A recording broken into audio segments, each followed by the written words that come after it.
학장님께서 숙제를 갑자기 주셔가지고 이걸 어떻게 해야 할까 그러다가 성경 말씀을 가지고 한번 문제를 풀어보자 그렇게 생각을 했습니다. 그래서 오늘 여러분들과 함께 나병 환자 치유 일례를 같이 공부해 보도록 하겠습니다. 오늘 읽은 말씀인데요. 한 나병 환자가 예수께 와서 꿇어 엎드려 간구하여 이르되 원하시면 저를 깨끗하게 할 수 있나이다. 참고로 제 성경 스캔한 겁니다. 예수께서 불쌍히 여기사 손을 내밀어 그에게 이르시되 내가 원하노니 깨끗함을 받으라 하시니. 아이고, 찬송이 나오네요. 고맙습니다. 지금 이 나병 환자가 치유자인 예수께 와서 꿇어 엎드려 이제 치료를 요청합니다. 그래서 우리 의과대학의 중요한, 요즘 의과대학을 평가받는 것이 연구에 의해서 주로 평가를 받지만 의과대학이 결국은 좋은 의사를 만들어내는 것이라고 할 때 그 학생들을 어떻게 좋은 의사를 만드는가가 중요하지 않겠습니까? 그런데 이런 상황에서 우리 학생들은 이제 질병에 관한 것을 저희가 가르칩니다. 질병은 나병이라는 질병을 우리 이제 가르치고, 동시에 선생님들이 늘 그렇게 말씀하십니다. 너희들은 병든 장기를 고치는 수선하는 사람이 아니라 그 병을 가지고 있는 환자를 돌보는 사람들이다. 그 어떤 질병으로 인해서 그 어떤 한 인간이 겪는 총체적인 경험을 우리는 질환이라 그럽니다. 그러나 우선은 질병에 대한 관심이 많고, 나병은 지금 보시는 것처럼 마이코박테리움 레프레라는 균에 의해서 이런 조직의 변화가 이런 초기 병변을 통해서 얼굴이나 이런 피부에, 이건 음성 환자가 됐고요. 그리고 이제 감각신경이 마비되니까 만성적인 얼서가 생기면서 사지가 이렇게 절단이 되는 이런 일을 겪는 것을 학생들은 배우고 또 그 치료법을 가르칩니다. 그런데 그런 치료법이 과거에는 의사들이 공부를 하고 또 자신들의 경험에 의해서 일정한 직관이 생기면 의사들의 직관에 의한 결정이 내려졌는데, 이것이 1980년대가 지나면서 그 직관을 지지할 수 있는 증거가 과연 있느냐, 환자들이 정말 더 많이 살았느냐 하는 그런 증거가 필요로 하게 됐습니다. 이것이 소위 말하는 evidence-based medicine이죠. 그런데 그 증거에 기반한 의학이 지금 유전체학의 발전과 데이터 처리 기술의 발전, 그리고 정보통신 기술의 발전에 의해서 정밀의학 혹은 정밀의료 개념으로 넘어가고 있습니다. 2015년에 오바마가 대통령 연두교서에서 프리시전 메디슨 이니셔티브를 제안을 하는데, 지금 미국에서 100만 명 이상의 사람들을 리크루트 해가지고 그 사람들의 모든 유전체 정보와 임상 정보 그리고 생애 정보를 다 종합해서 이제는 질병 체계를 다시 쓰겠다라는 아주 야심찬 계획을 지금 시행하고 있습니다. 실로 시대가 바뀌어가고 있는 것이죠. 질병에 관한 접근은 이렇게 해서 발전할 것입니다. 이런 지식을 우리는 에피스테메라고 말합니다. 객관적이고 소위 말하는 과학적인 지식입니다. 그런데 나병에는 또 다른 의미를 가지고 또 다른 차원이 있습니다. 성경에 보면 이 성경 민수기나 레위기는 한 3,000년 전 이상의 시간 간격을 두고 쓰여진 책인데, 민수기에 보면 나병 환자가 생기면 나병 환자와 유출증이 있는 사람은 다 진영 바깥으로 분리해야 됩니다. 그리고 이 사람들은 그래서 우리 레위기의 나병 환자 진단 과정을 보면 굉장히 엄격합니다. 그냥 한 번에 보고 진단하는 게 아니고 적어도 1주 간격으로 2번 이상 관찰해서 3번 이상 관찰해서 컨펌하도록 되어 있습니다. 그래서 일단 제사장이, 의사 역할을 하는 제사장이 나병이다, 부정하다라고 진단을 하면 쫓겨납니다.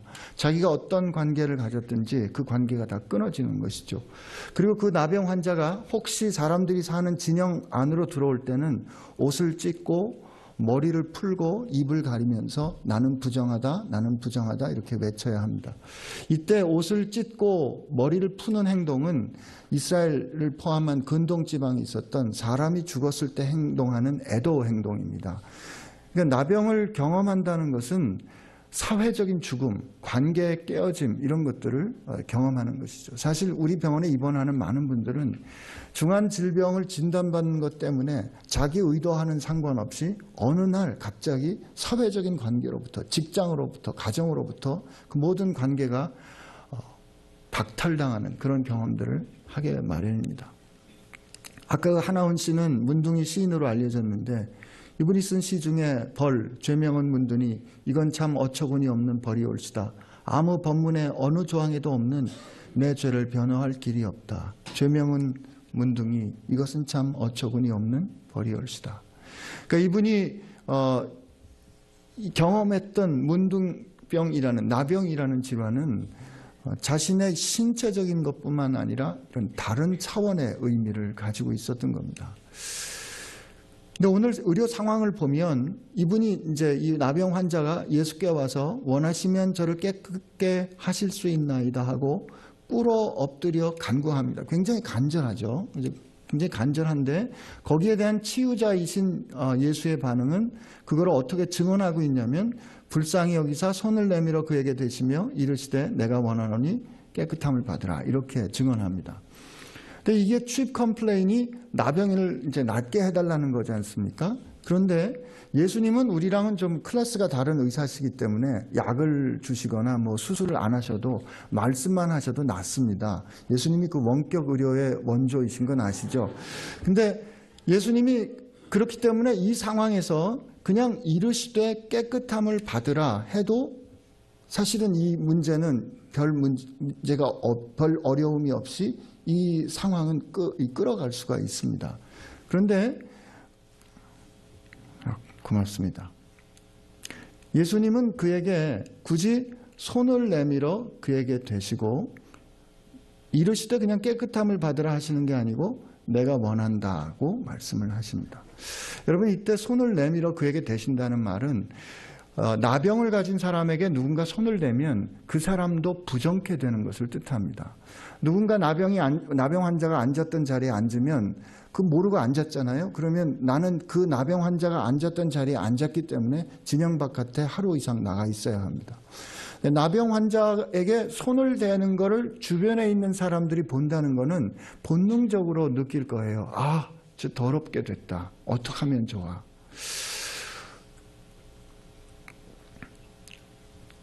제가 그 레지던트 때 그때는 그 에이즈라는 병이 이렇게 잘 알려지지 않았을 초기인데 심장 수술을 받으셨던 한 장성이 자살하신 그런 경험이 있었습니다.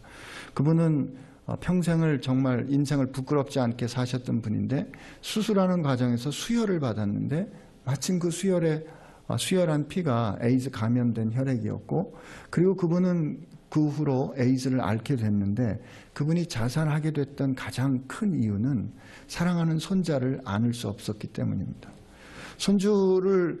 자식들이 아버님을 사랑하지만 겁이 나니까 손주들을 데리고 오지 않는 거예요. 그러니까 손주를 더 이상 안아줄 수 없다면 내가 살 이유가 뭐가 있겠는가 하고 생애를 마감했습니다. 사실 이 손을 댄다는 것은 의료 행위 이상의 의미를 갖습니다. 여러분들 어떻습니까? 우린 치료자로서 환자들이 감염된 상처 부위를 우리는 손을 댑니다. 수술할 때 찔릴 수도 있습니다. 물론 우리는 장갑을 낍니다. 그러나 장갑을 끼더라도 우리는 언제나 우리가 그 위험에 노출될 수 있는 그런 위험성을 가지고 우리가 참여하는 것이죠. 우리가 환자에게 손을 댄다는 것은 그렇기 때문에 사실은 그냥 단순한 의료의 의미 이상의 가치를 가진다고 저는 믿습니다. 그리고 예수님이 내가 원한다. 나도 네가 깨끗하게 되기를 원한다고 말씀하십니다. 여기 앉아 계신 여러분들 중에 그 어느 누구도 환자가 낫기를 회복되기를 원하지 않는 분 안 계실 겁니다. 그런데 우리는 당신이 낫기를 원한다고 말하지 않습니다. 그거 다 아는데 뭘 얘기해야 돼? 그렇지 않습니다. 여기에서 예수께서 그에게 손을 대시고 내가 깨끗하게 되기를 나도 원해라고 말씀하셨기 때문에 이 사실을 본 마가는 예수께서 그를 불쌍히 여기셨다. 긍휼히 여기셨다. 그를 민망하게 여기셨다라고 느낄 수 있었던 것이죠. 사실 이 의료적인 상황은 이 행동이 없이도 가능한 상황입니다. 그러나 예수께서는 이 행동을 하시는 거죠. 이게 2000년 전에 예수님만의 행동이 아니라 스탠퍼드 대학에 있는 감염내과 교수인데요. 닥터 스타치라는 그런 테드 토크를 하는데 굉장히 감동적인 강연입니다. 혹시 안 보신 분들은 꼭 한 번씩 보셨으면 좋겠고요. BBC에서 이 사람의 말을 인용해서 앞으로 10년 내에 가장 중요한 이노베이션은, 의료에 있어서의 혁신은 의사의 손이다, 이런 말을 합니다.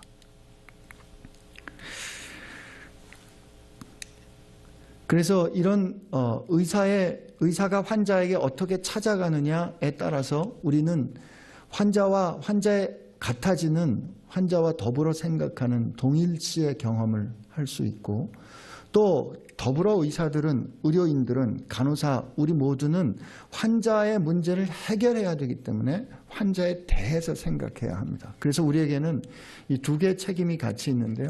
환자와 같아지는 책임과 환자에 대해서 고민하는 책임이 있습니다. 그런데 연구자들이 연구한 바에 의하면 그 피를 찌르는, 고통을 주는 그 동영상을 주고 펑셔널 MRI를 해봤더니 의료진들은 감정을 느끼는 쪽의 활성이 떨어진답니다. 근데 훈련을 받을 때 문제를 해결하려는 쪽의 훈련을 받으면 문제에 대해서 아파하는 쪽에 그 활성화되는 게 이게 떨어진다는 거예요. 그러니까 우리가 환자를 위해서 고민하는 거는 항상 환자와 함께 아파하는 거하고 서로 이렇게 트레이드 오프 해야 되는 그런 본질이 있긴 합니다. 그러나 우리에겐 여전히 필요한 것이 이런 부분이 있는 거죠. 그래서 우리가 공감하는 관계를 가지면 환자들에게 좋습니다. 그리고 페인 메디케이션 줄어도 된다 그러고요. 환자가 만족도도 올라갑니다. 환자에게 유익이 있고 의료진에게도 좋다는 것이죠. 그리고 당뇨 환자들 대상으로 조사를 해봤더니 의사하고 공감의 관계가 좋았던 사람들은 확실히 합병증의 발생이 줄었습니다.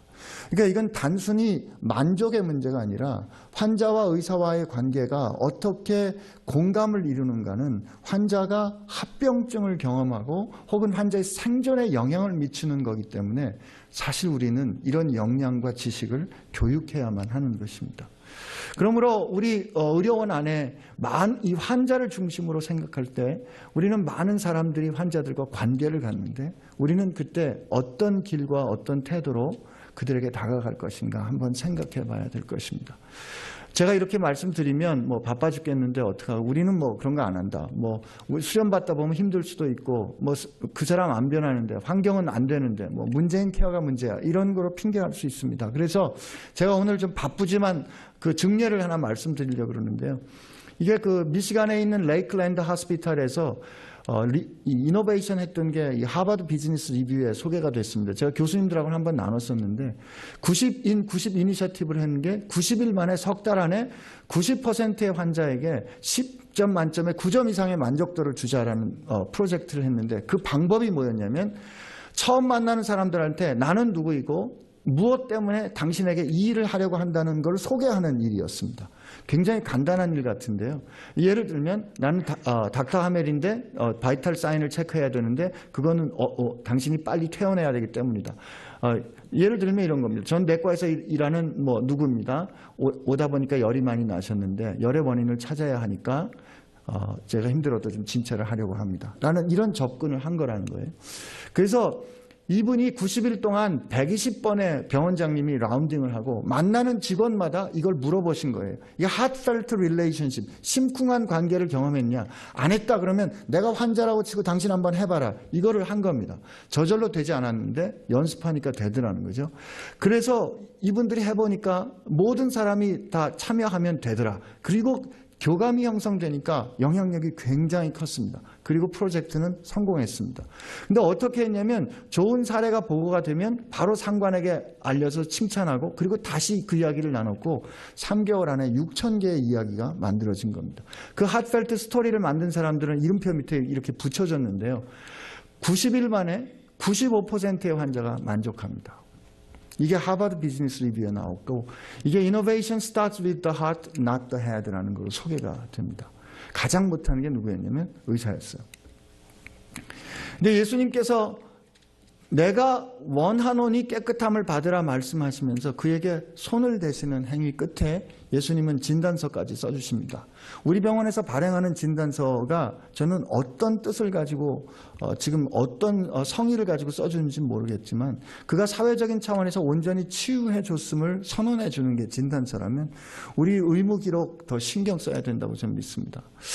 저는 우리가 환자들에게 다가갈 때 이렇게 연습 좀 했으면 좋겠어요. 그리고 이건 별로 어려운 게 아니라는 거죠. 환자 곁에 앉는 거나 잠깐 눈 마주치거나 말한 후에 2, 3초 기다려주는 거.